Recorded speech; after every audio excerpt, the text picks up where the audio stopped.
दोस्तों आज मैं बात करने जा रहा हूँ हम में से बहुत सारे लोगों का पहला मोबाइल फोन ब्रांड नोकिया की। दोस्तों यूँ तो नोकिया के मोबाइल फोन सैमसंग और एप्पल के आ जाने के बाद गायब से हो गए हैं, लेकिन यही अगर कुछ समय पहले तक की बात करें तो नोकिया मोबाइल फोन्स का दूसरा नाम होता था और इसके हार्डवेयर को सबसे मजबूत और टिकाऊ माना जाता था। इसके अलावा ये फोन सबसे पहले फोन होने की वजह से कहीं न कहीं हमसे इमोशनली भी जुड़ा हुआ है और यही वजह है कि नोकिया के फोन्स भले ही मार्केट में ज्यादा नहीं है, लेकिन लोगों का ट्रस्ट अभी भी इस ब्रांड पर पूरी तरह से बरकरार है। तो चलिए दोस्तों कुछ सालों पहले तक मार्केट पर राज करने वाले फोन नोकिया की जर्नी को हम शुरू से जानते हैं। दोस्तों नोकिया कंपनी की शुरुआत फ्रेडरिक नाम के एक व्यक्ति ने साल 1865 में की थी। दरअसल इसकी शुरुआत एक मोबाइल बनाने वाली कंपनी के तौर पर नहीं बल्कि एक पेपर मिल के तौर पर हुई थी। साल 1871 में फ्रेडरिक ने अपने दोस्त लियो के साथ मिलकर एक और कंपनी बनाई। इसका नाम उन्होंने नोकिया एबी रखा। दरअसल नोकिया फिनलैंड की एक नदी का नाम है और फिनिश रबर वर्क्स और फिनिश केबल वर्क के साथ मिलकर इलेक्ट्रॉनिक और केबल का कारोबार करने लगी और फिर यही तीनों कंपनियां एक में मर्ज होकर 1967 में नोकिया कॉर्पोरेशन की स्थापना की, जिसके मुख्य रूप से 4 बिजनेस थे: forestry, cable, rubber and electronics. अगले 3 साल बाद 1970 में नोकिया कॉर्पोरेशन ने नेटवर्किंग और रेडियो इंडस्ट्री में भी अपना कदम रखा, जहां पर वे फिनलैंड के आर्मी के लिए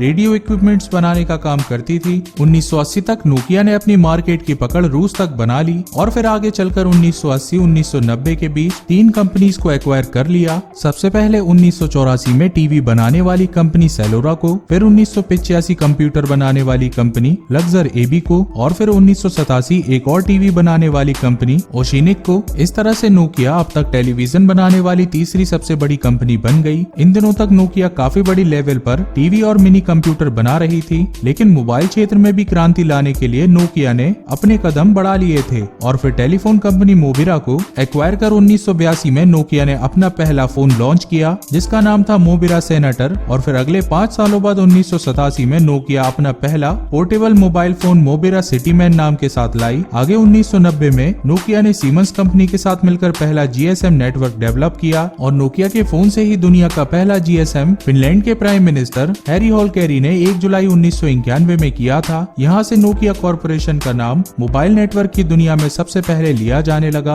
और फिर 1992 में नोकिया का पहला commercial GSM mobile phone 1011 launch किया गया और इस तरह से 1998 तक नोकिया मोटोरोला को पीछे छोड़कर सबसे ज्यादा बिकने वाला ब्रांड फोन बन गया। 2003 में नोकिया ने सबसे ज्यादा बिकने वाला फोन नोकिया 1100 लॉन्च किया और शायद उस फोन को आपने भी यूज किया होगा। अरे वही जो टॉर्च के साथ आता था और उसके एड्स हम टीवी पर भी देख सकते थे। आगे चलकर नोकिया ने अपना पहला कैमरा फोन नोकिया 6650 लॉन्च किया और फिर इसके बाद से ही उन्होंने कैमरा के साथ बहुत सारे मॉडल लॉन्च किए। 2006 में नोकिया एडवांस कैमरे के साथ N95 फोन भी लाया और फिर 2010 में 12 मेगापिक्सल वाली N8 भी लाई, लेकिन मार्केट में एप्पल और सैमसंग के आ जाने के बाद नोकिया के बुरे दिन शुरू हो गए और फिर नोकिया की डिमांड बहुत तेजी से घटने लगी। इसलिए नोकिया ने 2011 में माइक्रोसॉफ्ट के साथ पार्टनरशिप करते हुए Nokia window phone Lumia 800 launch किया, लेकिन इस मोबाइल को कुछ खास रिस्पॉन्स नहीं मिला, जिससे नोकिया कंपनी घाटे में चली गई और कंपनी लगभग बैकफुट पर हो चुकी थी। इसलिए सितंबर 2013 में माइक्रोसॉफ्ट ने नोकिया ब्रांड को टेक ओवर कर लिया और फिर आगे भी नोकिया के बहुत सारे फोन्स लॉन्च किए गए, लेकिन नोकिया के फोन्स ग्राहकों का मन लुभाने में असफल रहे। हालांकि नोकिया से लोगों का एक इमोशनल अटैचमेंट रह चुका है, जैसा कि मैंने पहले भी आपको बताया, क्योंकि बहुत सारे लोगों का पहला फोन नोकिया ही था और इसी वजह से लोग अब भी नोकिया का साथ देने के लिए तैयार हैं। लेकिन नोकिया को जरूरत है एक अच्छा फोन मार्केट में उतारने की। तो दोस्तों अपना बहुमूल्य समय हमें देने के लिए बहुत बहुत धन्यवाद। अगर आपको हमारी ये वीडियो पसंद आई हो तो लाइक करना ना भूलें और साथ ही साथ हमारे चैनल को सब्सक्राइब भी जरूर कर दीजिए, ताकि इसी तरह की और नई अच्छी वीडियोस आप तक सबसे पहले पहुंच सके।